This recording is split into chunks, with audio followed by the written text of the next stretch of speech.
നമസ്കാരം. നിങ്ങൾ അനുഭവിക്കുന്ന ദുഃഖം സംഭവങ്ങളുടെ ഫലമല്ല. അതിന് കാരണം സംഭവങ്ങളെക്കുറിച്ച് മനസ്സ് സൃഷ്ടിക്കുന്ന കഥകളാണ്.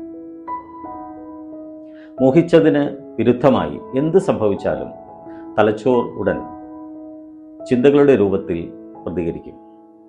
എന്നാൽ ആ പ്രതികരണങ്ങൾ കൊണ്ട് സംഭവിച്ചതിനെ ഇല്ലാതാക്കാനോ മാറ്റാനോ കഴിയില്ല.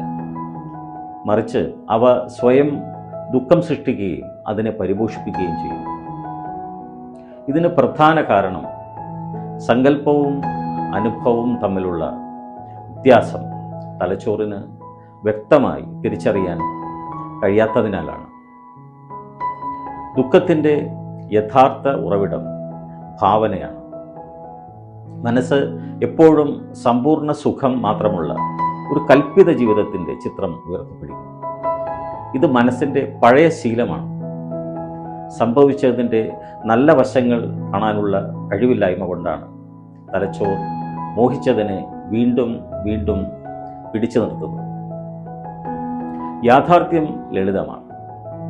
സംഭവിച്ചത് സംഭവിച്ചതാണ്.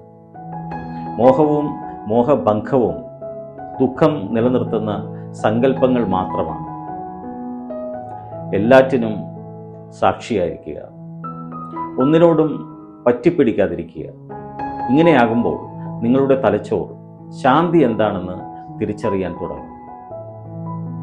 വിചാരങ്ങളും വികാരങ്ങളും ബാധിക്കാത്ത ശുദ്ധമായ നിശബ്ദമായ അവബോധം തെളിഞ്ഞു വരും. അപ്പോൾ നിങ്ങൾ തിരിച്ചറിയും, തലച്ചോറ് തന്നെയാണ് സംഘർഷങ്ങൾ ഉണ്ടാക്കുന്ന മനസ്സ് എന്ന സത്യം.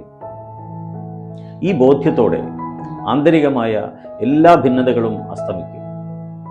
ജീവിച്ചിരിക്കുമ്പോൾ തന്നെ നിത്യശാന്തിയുടെ രുചി നിങ്ങൾ അനുഭവിക്കും. ജീവിതം ക്രമപ്പെടും.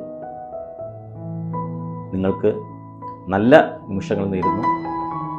നന്ദി. നമസ്കാരം.